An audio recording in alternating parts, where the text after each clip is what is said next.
सारी दुनिया है जिसकी शरण में, सारी दुनिया है जिसकी शरण में, नमन है उस बाबा के चरण में, नमन है उस बाबा के चरण में।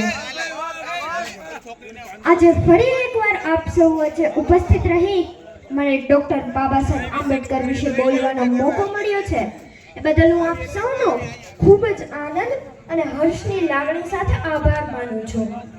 અને ખાસ કરીને તો આવા કાર્યક્રમનું આયોજન કરનાર તમામ આયોજકોનો હું ખૂબ હૃદયપૂર્વક આભાર માનું છું। ताजमहल अगर एक प्रेम की निशानी है, ताजमहल अगर एक प्रेम की निशानी है, तो 14 अप्रैल एक शेर की कहानी है। आज આપણે બધા અહીંયા શા માટે ભેગા થયા છીએ એ આપ સૌ સારી રીતે જાણો જ છો। બાબા સાહેબ આપણા ભગવાન છે કે જેણે આપણને નર્ક જેવી જિંદગીમાંથી બહાર કાઢી અને એક મનુષ્ય પ્રાપ્ત કરી શકે એવા સર્વોચ્ચ પદ માટે લાયક બનાવી દીધા।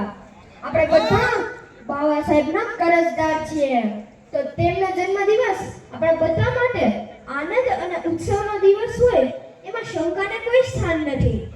પરંતુ આ કાર્યક્રમ માત્ર આનંદ, ઉત્સવ અને મનોરંજન પૂરતો જ સીમિત ન રહી જાય ને તેનું ધ્યાન રાખવું પણ એટલું જ જરૂરી છે, કારણ કે આ કાર્યક્રમ થકી બાબા સાહેબનો સંદેશો ઘર ઘર સુધી પહોંચે ને એ પણ એટલું જ જરૂરી છે। જો બાબા સાહેબનો સંદેશો અહીંયા ઉપસ્થિત લોકોમાંથી માત્ર 10-15 લોકોના હૃદયમાં પણ ઉતરી જશે ને તો આ કાર્યક્રમ ખરા અર્થે સફળ થયેલો ગણાશે। એટલે જ્યારે મારી વાત તમારા હૃદય સુધી પહોંચે ને ત્યારે જય ભીમના જય ઘોષથી આકાશ ગૂંજી ઉઠવું જોઈએ। सूरज को हथेली से कोई ढक नहीं सकता, सूरज को हथेली से कोई ढक नहीं सकता, समंदर की लहरों को कोई रोक नहीं सकता।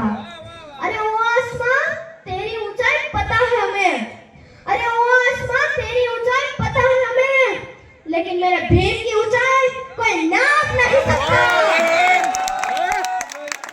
આવા મહામાનવને મારા કોટી કોટી વંદન। અને સાથે સાથે અહીંયા ઉપસ્થિત તમામ વડીલો, ભાઈઓ, બહેનો તથા પ્રિય વિદ્યાર્થી મિત્રોને સોલંકી અભિનવના જય ભીમ, નમો બુદ્ધાય। જય ભીમ, નમો બુદ્ધાય। બાબા સાહેબ આપણને જે રસ્તો બતાવ્યો છે એ વિશે મારે આજે તમને થોડી વાત કરવી છે। આમાં એક પણ શબ્દ મારો નથી, માત્ર ને માત્ર બાબા સાહેબના જ વિચારોને રજૂ કરવા હું અહીંયા આવ્યો છું, કારણ કે બાબા સાહેબના જન્મદિવસ નિમિત્તે આપણે તેમને હાર પહેરાવી અને પગે લાગી આપણું કર્તવ્ય પૂરું કરી લીધાનો આત્મસંતોષ માની લઈએ છીએ, પણ તેમના બતાવેલ રસ્તાઓ પર ચાલતા નથી। અને એટલે 14 એપ્રિલના દિવસે बाबा साहब के गले में माला, बाबा साहब के गले में माला लेकिन विचारों पे ताला એવું સ્પષ્ટ દેખાઈ આવે છે। અને એટલે જ આજના આ પવિત્ર અવસર નિમિત્તે બાબા સાહેબના વિચારોને ધ્યાનથી સાંભળવા અને સમજવા આપ સૌને મારી નમ્ર વિનંતી છે। फूलों की कहानी बहारों ने लिखी, फूलों की कहानी बहारों ने लिखी, रातों की कहानी सितारों ने लिखी। हम नहीं है किसी के गुलाम, हम नहीं है किसी के गुलाम, क्योंकि हमारी कहानी बाबा साहेब ने लिखी। વાહ ભાઈ વાહ। બાબા સાહેબે આપણને 3 મૂળ મંત્રો આપ્યા છે, to educate, to educate and to organise. આ ત્રણેયનો આપણે ગુજરાતીમાં અનુવાદ કર્યો કે શિક્ષિત બનો, સંઘર્ષ કરો અને સંગઠિત રહો। પણ બાબા સાહેબના વિચારોને સમજવા આપણે થોડી ઊંડાણપૂર્વક, સમજણપૂર્વક અને વિસ્તારપૂર્વક વાત કરવી જરૂરી છે। बाबा साहेब कहता कि शिक्षा वो शेरनी का दूध है, जो जितना पिएगा वो उतना दहाड़ेगा। અને એટલે જ બાબા સાહેબ ઈચ્છતા કે આપણા સમાજનો દરેક વ્યક્તિ શિક્ષિત બને, અને એટલે જ બાબા સાહેબ આપણને પહેલો મૂળ મંત્ર આપ્યો ટુ એજ્યુકેટ। ટુ એજ્યુકેટનો સાચો અર્થ શિક્ષિત બનો એવો નહીં, શિક્ષિત કરો એવો થાય। ટુ એજ્યુકેટ એટલે કે માત્ર તમે શિક્ષા પ્રાપ્ત કરી બેસી ના રહો, તમારા ઘર, કુટુંબ અને સમાજને પણ શિક્ષિત કરો। બાબા સાહેબે શિક્ષા પ્રાપ્ત કરવા પર સૌથી વધુ ભાર મૂક્યો। બાબા સાહેબે શિક્ષા પ્રાપ્ત કરવા પર સૌથી વધુ ભાર શા માટે મૂક્યો? તો બાબા સાહેબ કહેતા કે આપણી લડાઈ વૈચારિક ક્રાંતિની લડાઈ છે, જે તલવારથી ન જીતી શકાય. બાકી જો મરવા કે મારવાની જ વાત હોત ને તો આપણે તો લડાઈ ક્યારના જીતી ગયા હોત. એનું સાક્ષી છે ભીમા ગોરેગામની લડાઈ, જ્યાં માત્ર 500 દલિતોએ 28,000 પેશવા સૈનિકોને ધૂળ ચાટતા કરી દીધા હતા. એટલે લડો તો ગોરેગાંવ की तरह, लड़ो तो गोरेगांव की तरह और बढ़ो तो भीमराव की तरह. આપણે બધા પરાક્રમી સમ્રાટ અશોક અને બીજાના માટે પોતાના જીવની આહુતિ આપનાર વીર મેઘમાયાના વંશજો છીએ. એટલે મોતની બીક તો આપણને પહેલાય નહોતી અને આજે પણ નથી.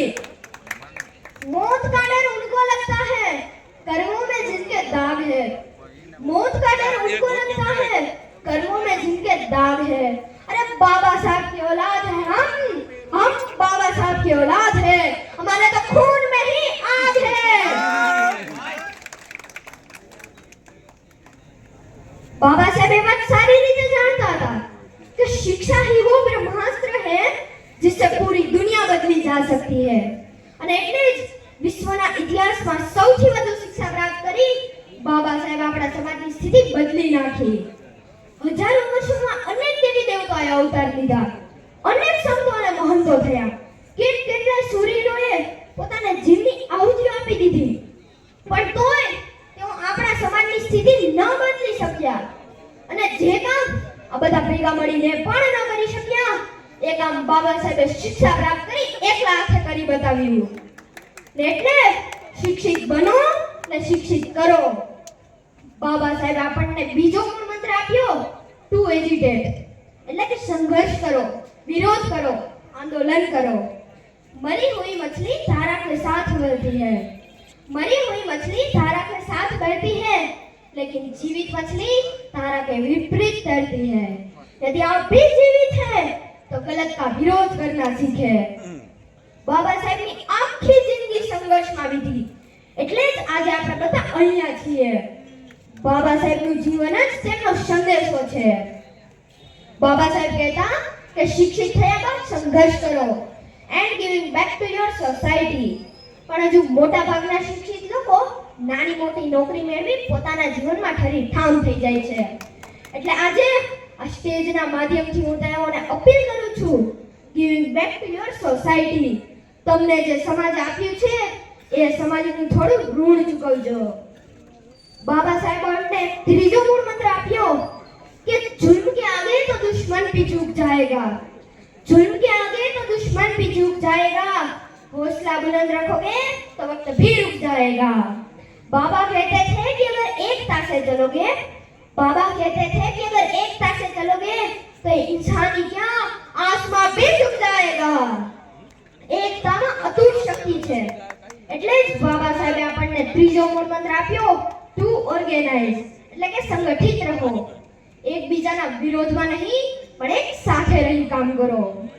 બાબા સાહેબ આપણને જે આંગળી ચીંધે છે ને એ સંસદ તરફની છે. આજના કહેવાતા સાધુ સંતો અને સાધ્વીઓનું મંદિર છોડી રાજનીતિમાં પ્રવેશ કરવું એ સાબિત કરે છે કે મંદિર કરતા વધુ પાવર સંસદ પાસે છે. એટલે શિક્ષિત થાઓ, સંગઠિત થાઓ, સંઘર્ષ કરો અને સંસદ પર તમારો અધિકાર પ્રાપ્ત કરો. અને અંતે અહીંયા ઉપસ્થિત વિદ્યાર્થી મિત્રોને એટલું કહી મારી વાત અહીંયા પૂરી કરું છું कि वो बात पैदा करो तुम अपनी जुबानों से, वो बात पैदा करो तुम अपनी जुबानों से कि दुनिया भी कहे कुछ है दम इन भीम के दीवानों में. आप सब मारो साथ पुरावજો जब तक सूरज चांद रहेगा. જે વ્યક્તિએ આપણા બધા માટે પોતાની આખી જિંદગી ન્યોછાવર કરી દીધી એના માટે બસ આટલો જ અવાજ. જો આંગળી કપાય ને તો લોહીની ધાર નીકળે, જો આંગળી કપાય ને તો લોહીની ધાર નીકળે અને એની એક બૂંદમાં બાબા તારું ધાર નીકળે, બાબા તારું ધાર નીકળે. એટલે આપણે બધા સાથે